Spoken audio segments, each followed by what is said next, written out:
Hello and good evening, everyone, and welcome back to our VELUX EHF Champions League Hangouts. Or, well, actually, it is a VELUX EHF Final Four Hangout. We're just 1, 2, 3, 4 days out of the big season finale in Cologne at the Lanxess Arena. And, well, let's talk about today. Who's going to lift the trophy eventually on 29th of May? And for that, well, a very familiar faces that I can welcome tonight. Tom Brannigan, EHF TV commentator. Hi, Tom. Hi, Thomas. Hi, Nemanja. Hi, Kevin. Nemanja Savic. Hi, how are you? Joining us from Belgrade. And joining us from Paris. And I think he's just coming back straight from the last media call in France that PSG did before they actually take the train to Cologne, I've heard today. Kevin Domas, our journalist for everything French handball-wise. Hi, Kevin. Hi, Thomas. Hi, everyone. Well, Kevin, let's go straight into this. And, well, maybe before, obviously, Björn Pazen, the very familiar face that you usually see on these Hangouts, he's going to become a handball manager, and he's in his last lecture today before actually becoming one, or undergoing the test to become one. So he's going to join us in about 5 minutes.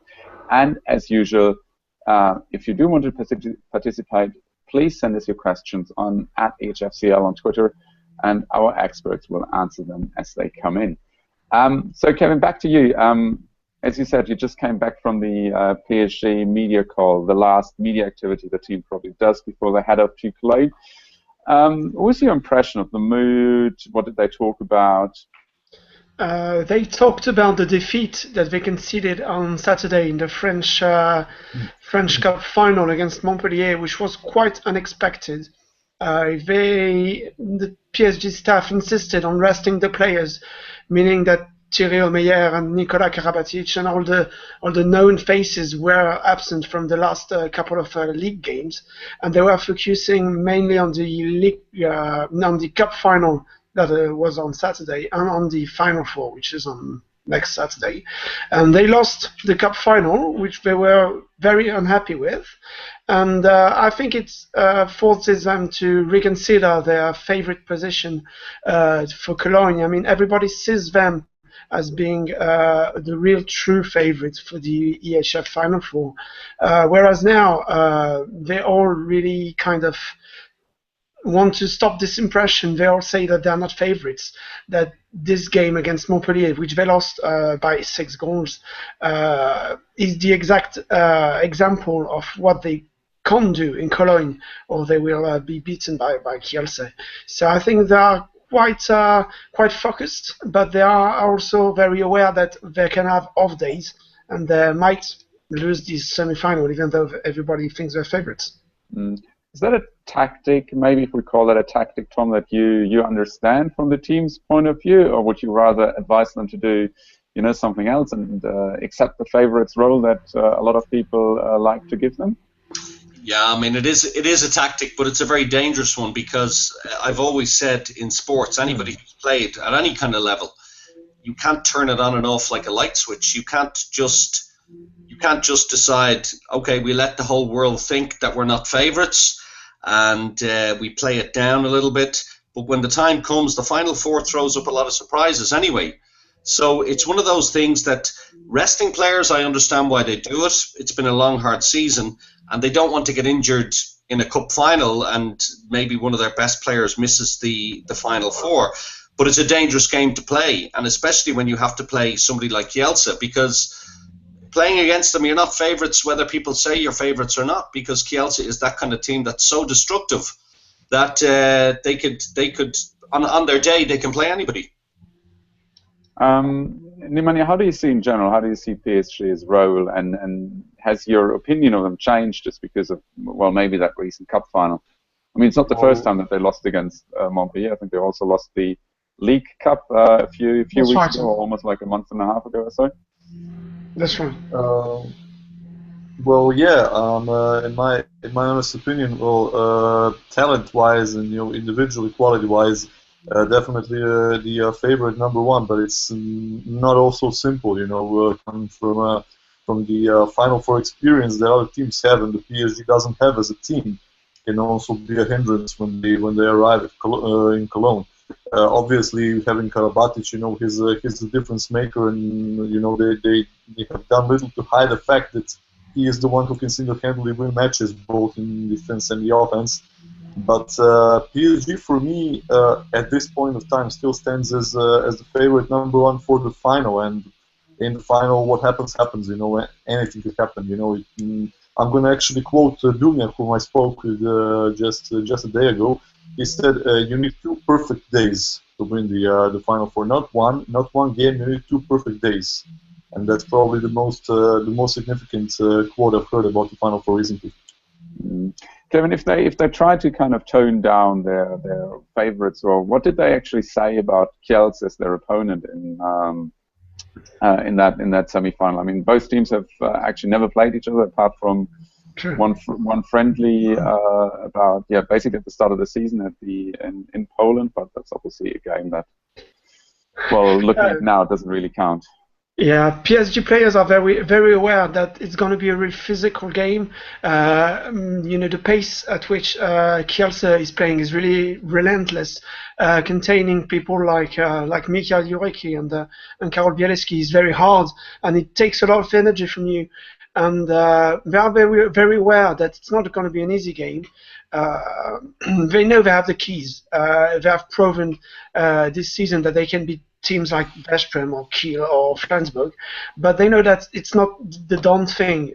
Playing Kielce is going to really ask them to put 100% into the game, and they don't put themselves in the favorite suit just yet. It's just they know it's going to be very 50-50 game, and both teams on a very good day are almost equal.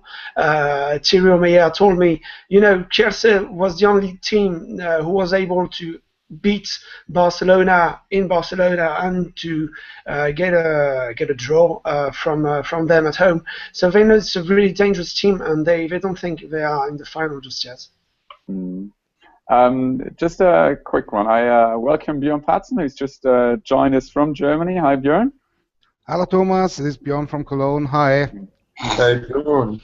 Fantastic technology. Technology works in Cologne. That's a very good start. I think the Final Four is poised to go ahead. Tom, what does the Final Four do, from your point of view, due to a newcomer? Paris are newcomers. They've never experienced, the atmosphere there. And I mean, I just remember, for example, Veszprem, who came there, for the first time in 2014, and who then lost both matches, not only the semi-final against Kiel, but also the match for third place against Kielce, I think back then was. Yeah. I mean, you're right, Thomas. And I think what's interesting and what nobody has really spoken about is that Kielce is the only team that we can't really judge in this Final Four, because all 3 teams, all the other 3 teams are from Group A, and this team is from Group B. So actually, apart from being able to do video analysis, nobody has faced them this season in competitive, apart from that big game in Warsaw or whatever it was, or I can't remember the exact place, but at the start of the season when they played the friendly in front of 15,000. So it not only is it daunting for a brand new team, but the fact that they're facing the only team that they haven't faced this season. And I know that they know that they'll be in for a huge battle, but in terms of facing up to the Final Four, you've Nikola Karabatic, who's been there before, Omeyer, who's been there before, Narcisse, who's been there before, so many French players who are on national teams, Mikkel Hansen, who's been there before a couple of times. So in terms of them being a brand new team going to the Final Four, as a club, yes. As individuals, no. So I think that they can cope with that. I think that what's really strange about this Final Four, more than any others, is that last year, for absolutely sure, I was convinced that Barcelona would win. They looked like the strongest team the whole way through. And this time, I've got reasons pro and con why each team can beat each other team. But like I said, Veszprem and Kiel will be a very interesting game. I know we'll go to that later because they faced each other a couple of times this season. And the chances are that both of them might meet Paris in the final. Might, I say. but nobody has faced Kielce, and therefore they're kind of like a dark horse in this. And when you put that together with going for the first time, it's very interesting that Kevin said they're going today. Did you say they're going by train today or tomorrow? I mean, that's very early to be in Cologne. That's a long time to be there. Most of the teams don't arrive until Thursday. So they're obviously taking it very seriously. They've a lot of firepower behind them. They're a big name, probably the biggest name as a brand at the Final Four this year. So they're under a lot of pressure. And so, as you said, first time in the Final Four. What I'm saying now, never having faced, none of them have faced Kielce, and they get to meet Kielce. And by the way, this Kielce team is incredibly, I've said it before, destructive. They will try to stop everything that you do. Defensively, they are so tough. In the attack, they're not so brilliant. They're based around individuals, and the Paris defense is great. But when you put all of that together in one ball, Paris have a very, very tough time in this semi-final. Really, really tough. Mm. Björn, I mean, as you heard, we've been talking about the Kielce versus PSG's semi-final. In a nutshell, what's your opinion on this first game on Saturday? Oh, usually I'm in front of Tom, so I'm after Tom now, so I have to agree with everything he was saying, because exactly those 2 points are the key figures in this match. PSG hasn't faced an event like this before. I made an interview with Bruno Martini last week, and they said on Monday afternoon they had a 3-hour session with the players, when those players who had already been there, like Karabatic, Hansen, Omayer, and the others, tell the others what to expect, and all these side events they have to expect, and not having a training session in the playing arena, and playing in front of 20,000 spectators. So this is what they're trying to adapt very early. And the second thing is the Kielce defense. So I'm here in Cologne at this European Handball Manager studies, and we have a lot of experts here, like Henning Fritz is in our group, or Holger Klandorf. So of course we were discussing yesterday evening about the Final Four, and everybody said, okay, what is to be expected from PSG against Kielce? And I said, in the end, if Kielce will win, they will win it 17-15 after extra time, after 13-13 after 60 minutes. This is the chance Kielce have, that exactly this destructive and tough defense they have. Otherwise, if the match ends by 40-32, then you exactly know that Paris is the winner. Thomas, just on the issue of Paris, because most people talk about Karabatic and Hansen, etc., right? But they do have weaknesses. I think that I read on the website that Barrachet will do radio commentary as an expert from France, right, Kevin? That's what I read. Yeah, that's right. Okay, which means they only have Onofrienko in the right-back position. And in my opinion, this guy is not at the level of an awful lot of players in this team. He tends to just give the ball, let Karabatic and Hansen do the damage. And then in the defence, I think they also have a little bit of a problem on the line. Luka and if you could marry Luka and Vori together as a pivot player in the attack, they'd be absolutely brilliant. But you can't do that. And in the defence, the coach seems to want to use Hansen all the time. And I think Hansen is a little bit of a weak link in that defence. And he's going to be facing up to Buntic and Lievski on that side. Or, as we've seen with the guy who likes to be hit like the Hulk, what's his name? Uretsky. I mean, you just don't know where he's going to attack. So, I mean, they have weaknesses. And the other weakness, I think, and probably everybody will agree with me, is if Thierry Omeyer doesn't have a good game, which can happen. Now, of course, Omeyer loves the big events, but if he has a bad game, do you really want Annane to be the guy coming on to save your bacon? I don't think so. And so, you know, they're right not to be 100% confident that they can go out and win it. Having said that, if any team, because I watched them against Zagreb, whereas most teams are spreading wide, Paris are playing narrow, and that might suit them against this Kielce defense. So I tweeted today, it's one of these things, every time I look at a game I say, okay, they're for sure going to win, then I look at another aspect and I go, geez, they might not win. Really, I mean, if ever there were 50-50 games, this is one of them. It really is. But if Karabatic has one of those games, you know, you just don't know what could happen. Thomas? Yeah.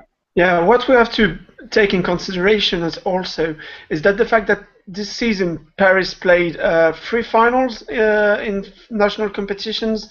They lost 2, and the 2 that they lost, it's like their team game, their collective power, it fell to nothing, and it's kind of strange, and I don't think that they've got the experience needed for the Final Four yet.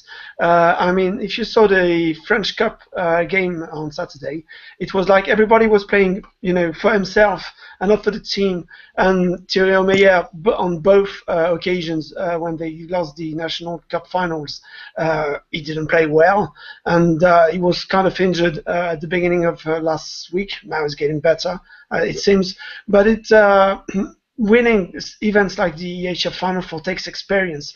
It takes the will to know the player that's next to you, and I think they've got PSG still got some progress to do in this area. I mean, that's interesting for me to hear, because obviously that's something we've been talking about basically for the past 2 seasons with PSG, and this lack of team spirit, and so, and I mean for me, I mean if you pile up the amount of medals that the likes of whatever Karabatic, Omeyer, Nassis, Abalo, Vori, Hansen, you name them, have won in not only European Cup competitions but also on the international level that goes from like somewhere here down the floor to way above my table, and why is that? What do you put that down to? It's kind of now a hard question to answer. I think we talked. Oh, were you talking to Björn? No, that's perfect. No, go ahead. Okay, cool. We had the same conversation at the beginning of last season, and I told you that there was a lack of team spirit. It's getting better gradually, and if you saw the game against Flensburg-Handewitt on the first game of the group phase back in September, and if you look at the PSG game now, it's like a completely different team, but there is a step between building a different team and building a team that's able to win the Final Four. And if you listened to Noka at the beginning of the season, he said his goal is to bring PSG to Cologne this time, and then next season to win the Champions League. He's very aware that building a team that's able to win the Final Four takes time, and it may take years. It's not a matter of months, it may be years, and everybody's very aware of that. And if you ask me for the reason of why I doubt that PSG is going to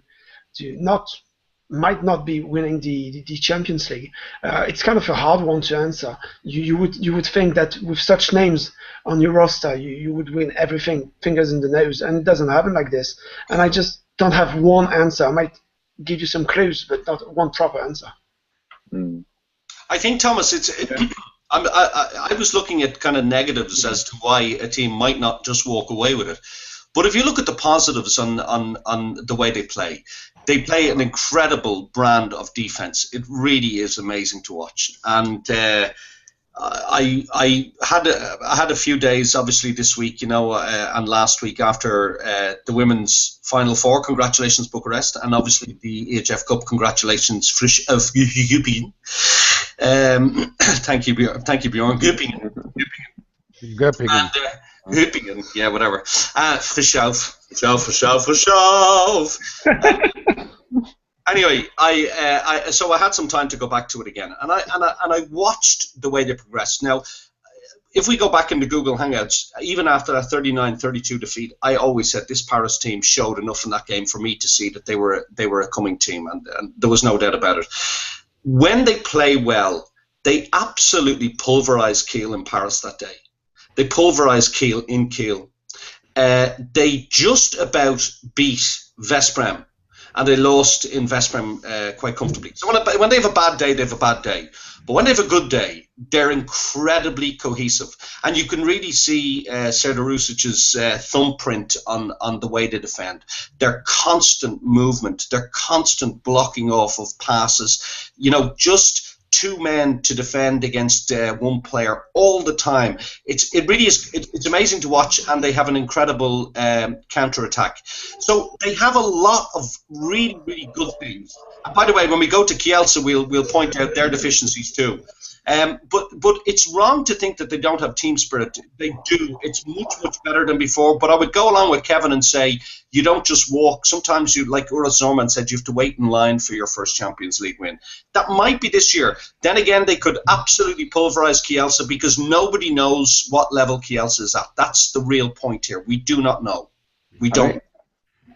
Very nice bridge, Tom. I think let's have a look at Kielce, and let's have a look at what level are they at actually, Nemanja, from your point of view. I mean, probably a team that's fast, that's quite comfortably in the underdogs role, but also maybe a team that wants to achieve more than the third place they have achieved that so far they came to the end. Well, surely I'm actually going to have to quote my own tweet I sent a couple of days ago to Tom Brannigan's question about the favorites in the Final Four, when I said I know better than to write off Kielce, and obviously coming to the Final Four without the pressure of expectations or whatsoever, especially coming to the second consecutive Final Four is a big thing for them. Kielce, obviously a team to make a nightmare of a match for any team, let alone PSG. It's an extremely physical team, and they can play a variety of defenses, especially when Talan Dushabayev is your coach. He knows Handball extremely well, and knowing him as a player and as a coach as well, you just know he's capable of anything in order to win. He's just that kind of guy who wants to win matches. And not to go about the pride of Polish handball, because you know how the Euros end up for him, and they have to finish the season with something. Obviously, I think that they're going to give everything. It is Final Four, especially because nobody expects him to progress anywhere after this semi-final. But another thing that speaks in favor of Kielce is that as Tom may have mentioned, they got the game against any of the teams. They got this tactical variety to see them through. They just need a bit more composure. Need something. Is it focus? Is it luck? I don't know. I'm probably gonna know by Friday. But right now they're gonna need a little bit of extra something to make it work. They get a killer fast break, excellent semi-counter, just top class defense. They can transfer anywhere from 6-0 to 3-1, just depending on the opponent. And I think Kielce can pose a very, very, very significant threat if it happens. And I doubt it will. But if it happens that the PSG doesn't have a good day, that Titi Omeyer is not feeling very well, and Karabatic either, and on the other hand, Kielce start feeling quite well, I think the match can go in Kielce's favor. Björn, we've talked so much about defense and the important role that Kielce's defense might play. Now, the latest news coming from Poland is that their goalkeeper Martin Szego is injured, and from what I've read today, it's not 100% clear whether he will join the team. How much of an impact can that have? Of course, it can have an impact, but they still have Slavomir Šmal, and Slavomir Šmal, now maybe Kielce is in the same situation as Paris. If Omeyer has a bad day, then if there's no good replacement, maybe they can make the contract with Filip Ivic get valid from next Saturday on. No, it's a joke. But I guess that Šmal is also a player who can decide a match. So definitely this is one thing. But I just want to say one thing that Talent put on his team is definitely putting away the pressure from his team. He said, we have two big goals in our season. This is winning all titles in Poland and trying to get close to Cologne. So he said, we have made our goals, and everything which is coming in Cologne now is a bonus for us. So definitely he's trying to get away the pressure from his team. He says, PSG, with especially praises Karabatic. He says any team, no matter if national team or club team, who has Karabatic in the team is going for any title, and he takes away the pressure, and he gives clearly the favorite role to PSG. So if Diego is out, then Schmal knows what to do. And there had been so many interesting duels on the one side of Thierry Omeyer and Slavomir Schmal on the other side, mainly in the German league. So, of course, it's a weakness if Schmal has a bad day, then they have no more option. But it's the same on the other side. So I would even say that the team gets closer together if you have an injury like this. And what Nemanja said is, of course, they will try everything to do in defense to cause turnovers because they have an extremely well counter-attack match play in the last week. So I would say that the defense is, of course, the cornerstone for everything. But then Paris had to take care on those counter-attacks. Thomas, it's interesting. I read the same. I read the same thing about Diego today, and actually, Schmal hasn't had a great season, in my opinion. I think Diego has been the top goalkeeper for them, and the only guy that they have as a replacement is an 18-year-old boy who stands 1.85 m, not quite tall, very tall for a goalkeeper. I don't know him. His name is Markovsky. And if he's making his Final Four debut, if Schmal's not having a good game, I think the floor wipers might be on, and wiping up more than sweat. Because, I mean, who wants an 18-year-old having to go in goal to save the day for you? But they have other problems. They've only got one centre player that's fit. They've only got Uros Orman. Now, Uros Orman's a great player, but he sometimes has to play in defence and attack. And can he do that over 2 days at his age? Sorry, Uros Zut. He's a good player, but can he do it over 2 days? I don't think so. And definitely what he will have to do, the amount of effort he'll have to expend to play against this Paris defence will be really tough. And then this guy Kus in the centre of defence for Kielce. Plucked from obscurity. I looked at him the first couple of times and thought, what's going on here? Has talent lost his mind? And he's improved. But in the big games, the guy's a red card. I say a red card. I put that as 2 minutes. He's a 2-minute suspension waiting to happen anytime anybody goes near him. Now, can you imagine Karabatic, Narcisse, Hansen, the sidesteps these guys have going up against Kus? I mean, the guy's going to be sitting down after 5 minutes, and so they have their weaknesses too.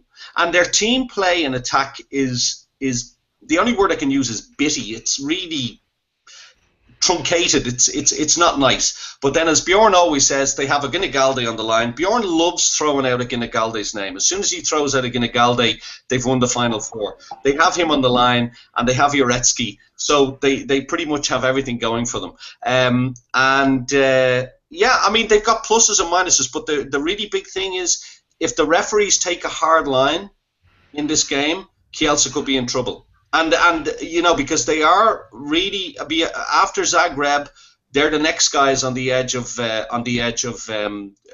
I put in inverted commas legality when they defend. They're extremely tough.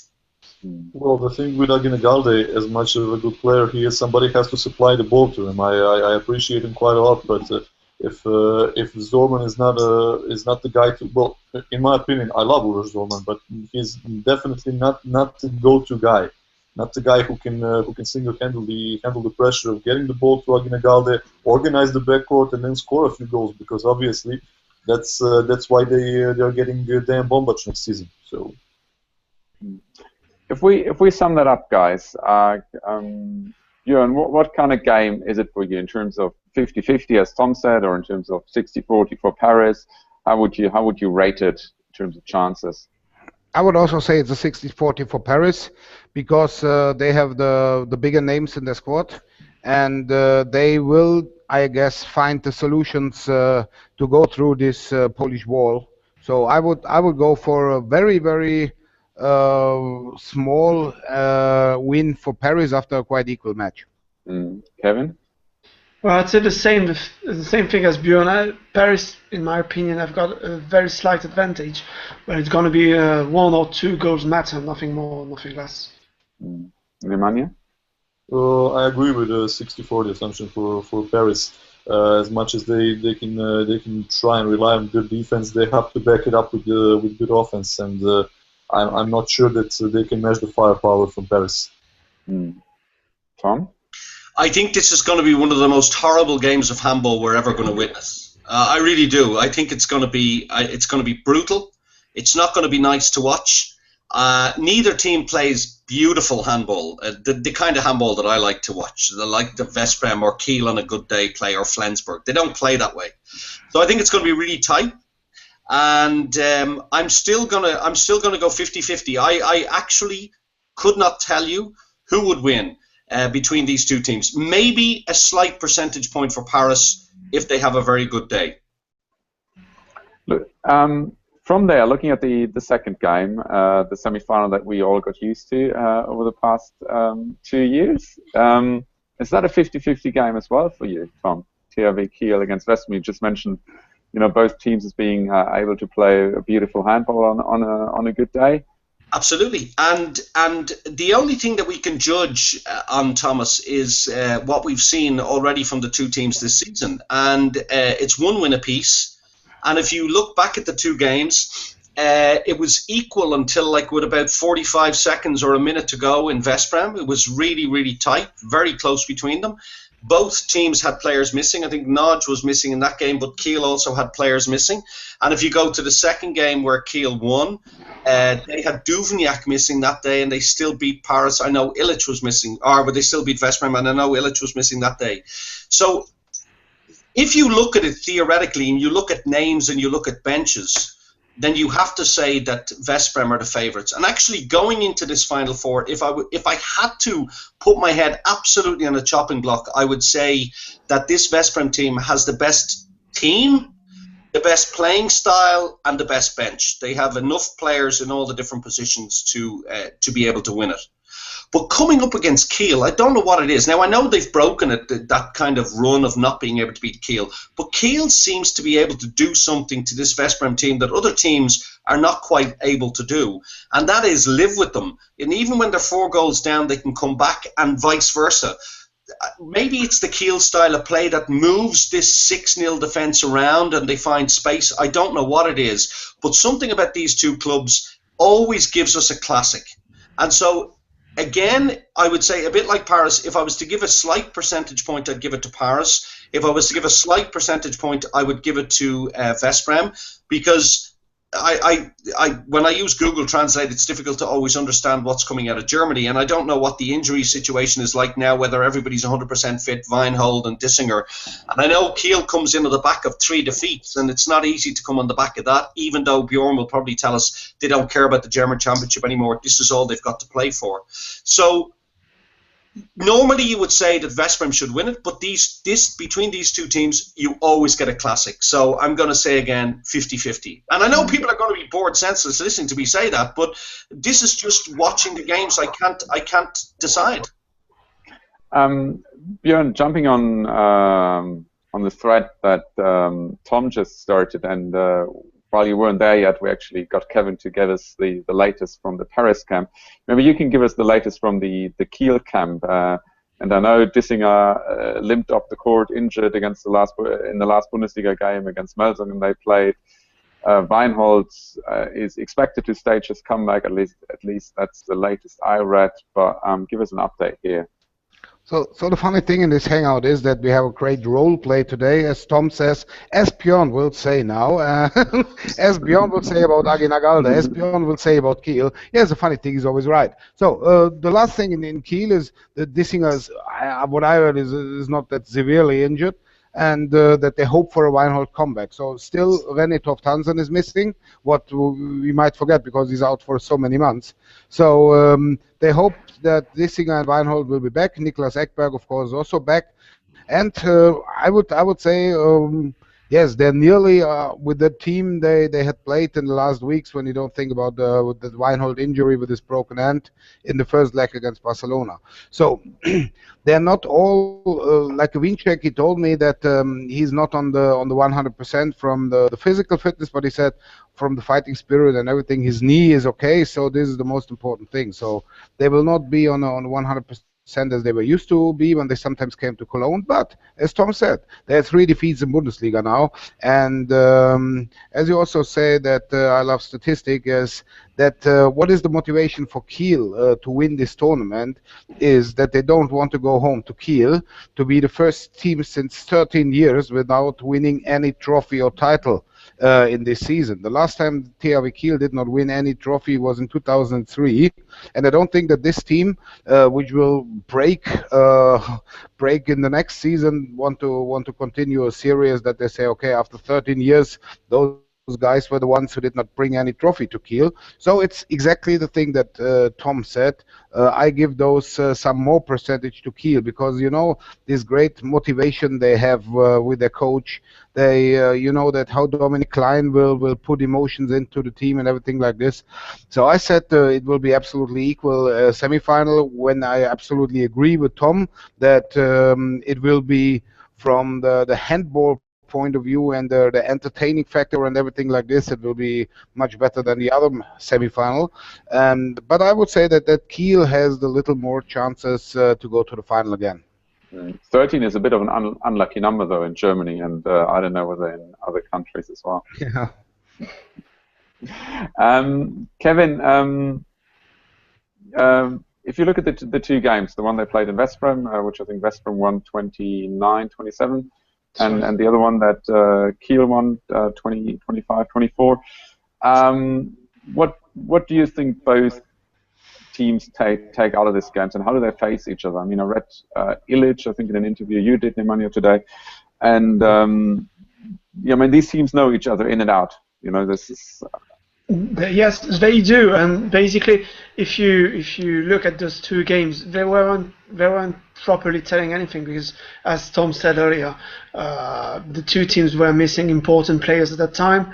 But it seems like even though they know each other, Veszprém has now many more calls to his arsenal than they had in the past. They added Aaron Palmarsson, who's been regular FINAL4. Well, you know, he's been used to it for years now with Kiel. They added Sliskovic as well, and it feels like Veszprém have got much more potential, and they've got many more arguments that they had in the past. So if you take in consideration the fact that last year, with about 4 different players able to play on the backcourt, they reached the final. Now that they've got like 6 or 7 different players, and they are all at the same level, you can take Momir out and you can put Aaron on the court, and the level doesn't change. And you can take Chema out and play with Aaron on the centre back, and it doesn't change as well. Whereas when you look at THW Kiel, they've got the opposite way. Last summer, in my opinion, they weakened quite a lot, and the more the year went on, you saw Veszprém progress while you saw THW Kiel, except for those 2 games against Barcelona when they were brilliant. I think they went down a bit. It's not like they progressed. They made any progress on the team side of the things. I think Veszprém have got many more options and many more arguments to beat Kiel than Kiel have to beat Veszprém. Don't know if it was clear, but. No, you were. Nemanja, Veszprém topped, I think, many of your power rankings that we did kind of throughout the season. How much has this team, as Kevin just said it from your point of view, how much has this team kind of gelled together, and how much actually does that maybe put them under pressure now to finally win it? I mean, I read in your interview that kind of Illich tones it down a bit, and Nudge, on the other hand, say, well, look, we've got everything this year to, eventually conquer the throne, or, win the trophy, however you want to rephrase it. From what I read, I have to say beforehand, from what I read from all the experts, Kevin came with the understatement views from Paris, and then Björn just told me that Kiel are also fond of understatement. It's 4 out of 4 for understatement, this Final Four. And it's very interesting because somebody has to win it, like it or not. The thing with Veszprém is that speaking with Illich and the guys that I know from back there, I think that it's not all rosy as people might see. It's they've been the most consistent team in the Champions League, that's true, and they've made a couple of impressive performances, especially one against Vardar away.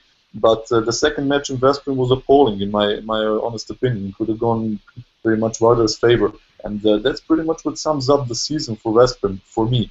They've been the most consistent team in the Champions League, but it speaks more of other teams in the Champions League than Veszprém itself. The thing is, if you want to look at the perfect season from Veszprém, you should look at the past season, because no more than 3 or 4 games this season have been a real Veszprém that I actually know and cherish that much. But coming back to this season's chances for them, I think that against Kiel, what happens is that Kiel are very likely to undo their game plan. Basically, because, in my honest opinion, again, I think Veszprém's game plan is a little bit based on what Alfred Gislason is doing in Kiel. It's the simplicity. It's pretty much bringing everything to very simple measures and making just taking the best out of every player, and everybody has a role, and everybody's doing what they do best. And I think that both teams are very much equal when it comes to their quality. But yet again, it's I have to quote Hilic again. It's details. It's everything is in the details. If you don't get your details right, then you're probably not going to be able to win a tough game like that. And coming back to what Tom has said, we got a classic in our hands, and you never know, because guys like Hilic, for example, he's well rested. He missed I don't know exactly how many games, but he missed pretty much every game since the Seha League final because of an injury and because he needed rest. Obviously, he was fit to play beforehand, but he pretty much needed rest. And we got Slišković, who's extremely versatile in the backcourt. We've got extremely good wings on both sides, and it's going to be a war if any more than expected turnovers come, because the fast breaks are lethal on both sides, and both teams are able to very, very easily and quickly switch between defenses, which for me, especially this season, this combined defense thing is key for any team. And since you've got me started on Veszprém, this could last until tomorrow, so I'm going to stop now and continue at later points.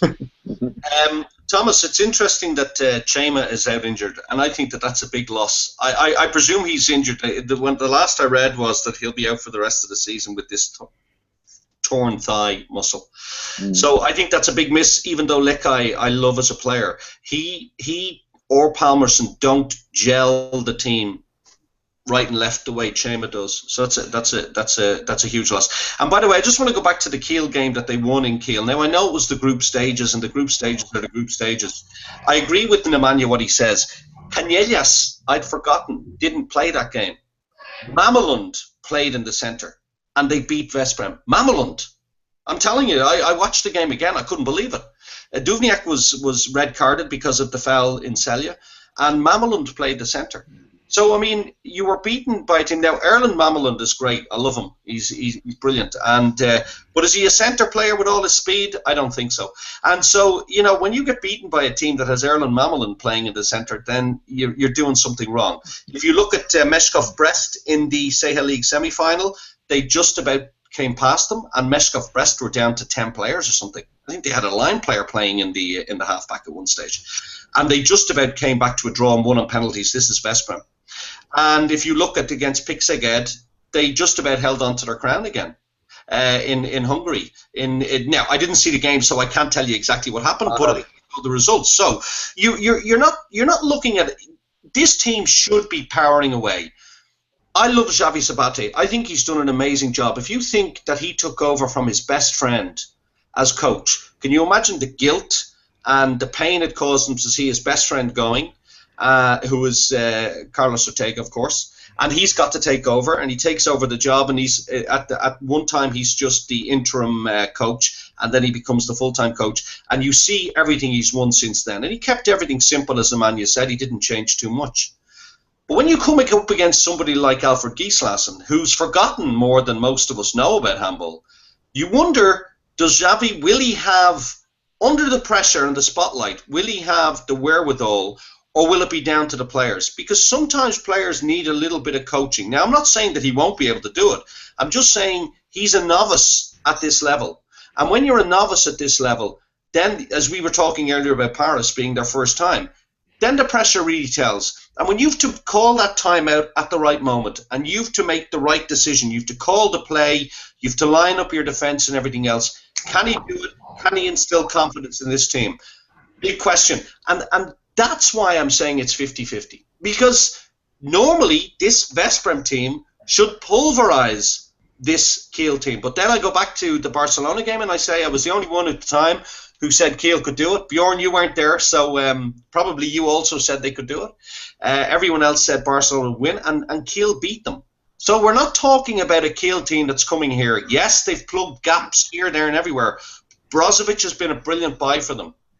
Duvniak starting to really play handball. Landin starting to play handball. Canella showed us in the Barcelona away game, those 3 goals at the end, how important he can be. There's a lot of reasons both sides, Thomas. There's nobody guaranteed definitely going to win this game. Nobody. Tom, Björn, you've given us Jurik's impression of the game and how it might go ahead in favor of Kiel, as you said. But what do the Kiel players actually say about this game? The interesting thing is that they absolutely agree with the role the coach had given it to them as the underdog of the tournament. They said, look at all 3 other squads just on the big names, and they did not have that big injury problems, and they did not have to play a Bundesliga season like we did, and. We are going to Cologne. Of course, we want to win the trophy, but we are the big underdogs, and this is our perfect role, because usually THW Kiel never in the last 20 years had never been an underdog in any match. I think that they like it, and what Tom from the name of the players forgot is what I expect is on Rune Damke is out of form after the Euro, what can be a little bit not unexpectable because he was Rune here and Rune there. But when you see how Dominic Klein improved in the last weeks, and this is definitely that Nantes will have a great star in the next season, but it is farewell from Kiel with this tournament, and I would say that in combination with Duvniak and Caneas and Niklas Ekberg on the other side, they are in attack. They can do something really good. In my opinion, what is the crucial position in this match is the right back. It depends on how Nudge plays and how Wuyin plays. When you see that Wuyin really is far below his top performances in the last weeks, but as you know, Alfred Gislason, he will kick his ass a little bit and then tell him how he has to play. So I would say that the performance level of the right back players will decide whether Vesprem or Kiel will go to the final. And I think in Kiel they know it, and they're trying to lift Wuyin up, and this is why they also hope for there's a replacement. Otherwise, there's only this Estonian guy Dena Janima there to be on the right back position. For him, it's a perfect thing to be on the Final Four, and is one of his last matches for Kiel. But nobody knows if he can stand the pressure of a semi-final. So it would be for Kiel. They need Wuyin in a good form, and they need Weinhold behind Wuyin on the right back position. And then I would say this is the 52-48 compared to Tom's 50-50. Well, I have to agree just with what Bjorn has said, but Wuyin is a very strange person because he's so cold. You know, he doesn't get caught up in all those moments. You know, he pretty much plays when he wants to, and I think if he wants to, he will play well at the Final Four. And speaking of Vesprem's right back, they have a plethora of options. They basically have 4.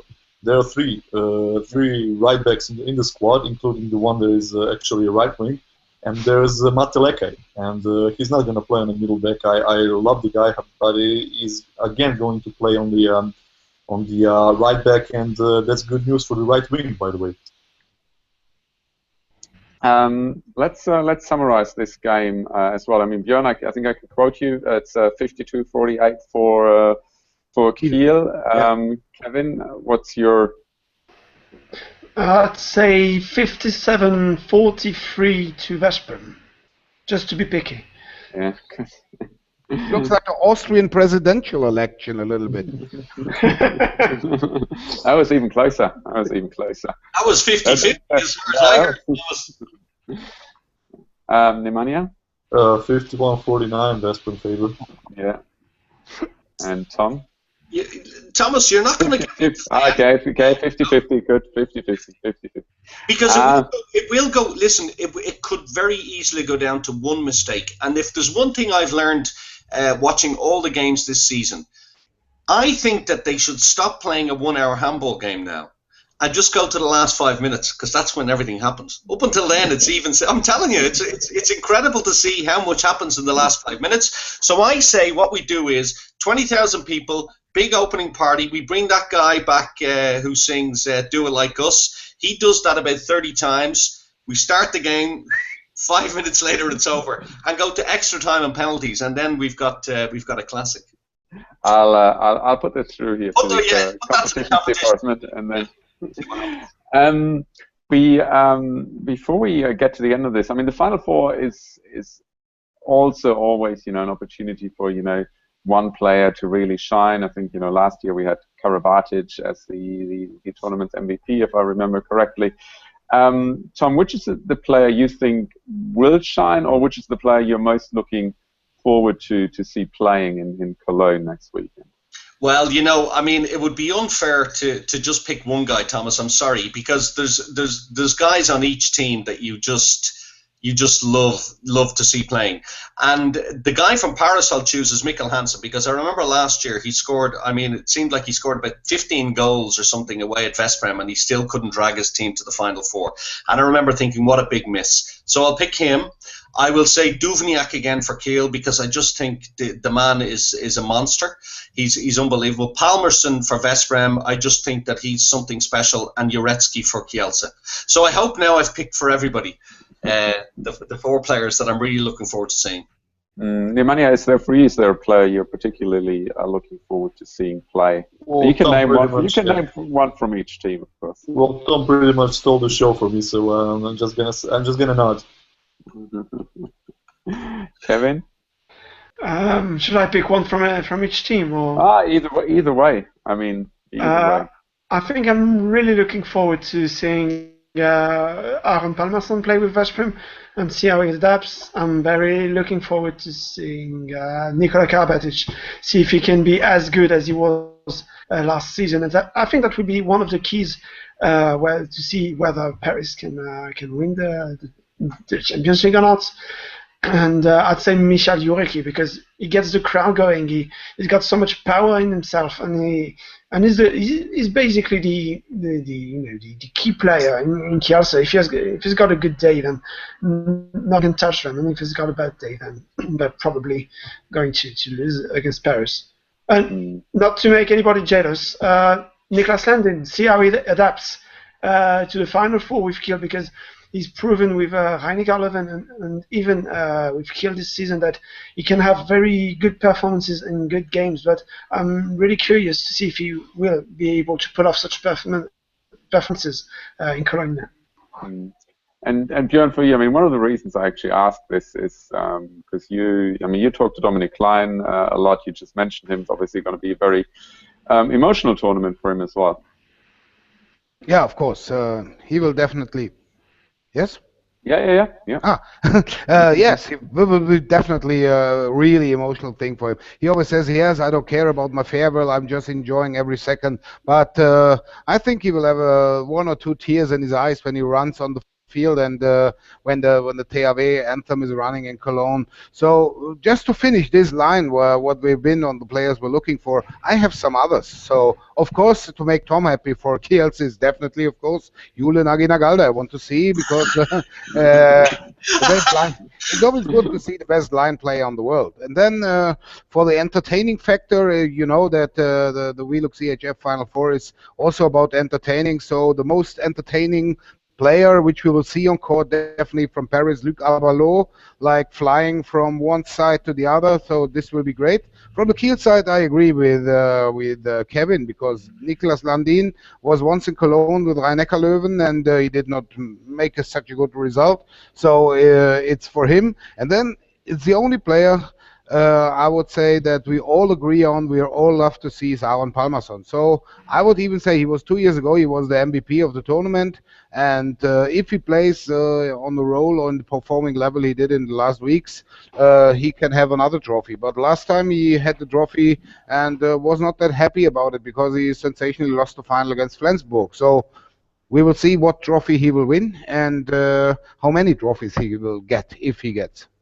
Thomas, can I there's something that I forgot to mention when we were talking about Kielce. A lot of Get enough about Aginagalda now. We forgot to mention how badly the Polish players must have felt after the Euros in Poland, and I think did actually, but yeah, did you mention that? Yeah, they've a lot to prove, Nemanja, don't they? They have a lot to prove, and to their nation and to their fans, because I think a lot of them felt that they'd let them down seriously over there, not getting to at least the semi-finals, and I think they were gutted, and there might be a little bit of Polish pride at stake here. It's just an extra little current in the bun, as they say. No one's ever said that before. I just made that up. It's another little current in the bun. I'm going to write it down. Write that down, boys. So guys, as we're slowly coming to the end here, we have asked just about 10 minutes ago the fans, followers on the at EHFCL Twitter, whom they think is going to be the title holder, the champions, on Sunday. And after about 10 minutes and just under 100 people taking part, we have 12% for Kielce, 38% for PSG, 19% for Kiel, and 31% for Veszprém, which is obviously very different from Tom's 50-50-50-50-50. Well, if you add them all together, Thomas, divide by 2. Yeah. Or 25-25-25-25. Yeah. Which is, I think, also what Marcin Lijewski said when we asked him who's going to win it. He said, I'm going to stay diplomatic. And I'll say every team's got a 25% chance to win it. Nevertheless, you can say that, Tom. So you're going to be last. All right, okay. But Björn, who's going to win it? You just have to say Kiel's going to win it. Good. Yeah. Okay. Kevin, who's going to win it? PSG, I think. Nemanja? Regarding the winner, well, there are actually 4 options with me too. But just mention a club, Nemanja. Being diplomatic, like my heart says Veszprém, but reasoning says PSG. Although the intuition says Kiel. No. What does your mouth say? That was your tweet, Nemanja. That was your tweet, yeah. Yeah, can I log out and then just go back in? No, Veszprém for me. Veszprém, that's excellent. Yeah. If Tom says Kielce, then we're on 25-25-25-25. Come on. Then I gotta do it. No, I can't do it. I can't. Thomas, I'm gonna bring everybody back to 2013, and everyone said Hamburg has no chance, and they won it. I'm gonna bring them to 2014, and everyone said Flensburg has no chance, and they won it. Don't know what it is about German teams who've got no chance at the Final Four. So just so Bjorn and I don't come to blows, and for the first time ever, people on a Google Hangout, Bjorn and I are agreeing. I'm going to say Kiel because I don't think they can win it. So I'm going with Kiel.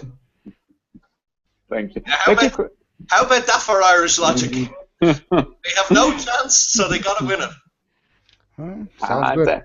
I'm actually curious to see whether that's going to influence our fans here at EHFCL, because while you were talking, so we now have PSG and Veszprém on 34% each in the fan vote. There's still 3 days left to vote, so we'll see where this is going to end. Our experts have given their opinion. I want to thank all of you. It's been a pleasure having you here. For all fans, obviously remember you have just about 6 hours left to vote for the EHF Champions League All-Star team. If you check on at EHFCL on Friday or Saturday, you'll also be able to see what Tom O'Branigan chose as his All-Star team.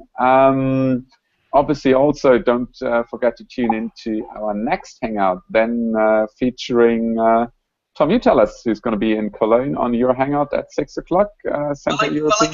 I can tell you who I asked for, and then I can tell you who I got.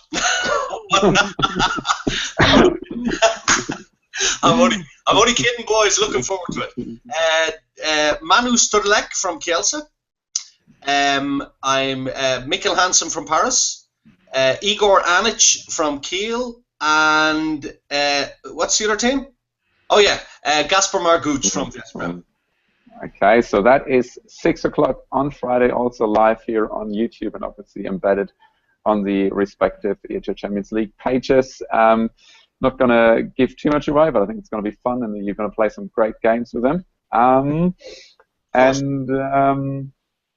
So that's it for me. Thank you very much. In just about 1, 2, 3, 4, 5 days, we'll be much wiser about who's going to win the VELUX EHF Final for 2016. All games live on EHFTV.com, of course. Tune in. I hope you'll enjoy. I'm sure it's going to be 4 great games of handball and a great tournament. Thank you very much. Thanks, boys. And Thank you. Bye-bye. Bye-bye. Bye-bye.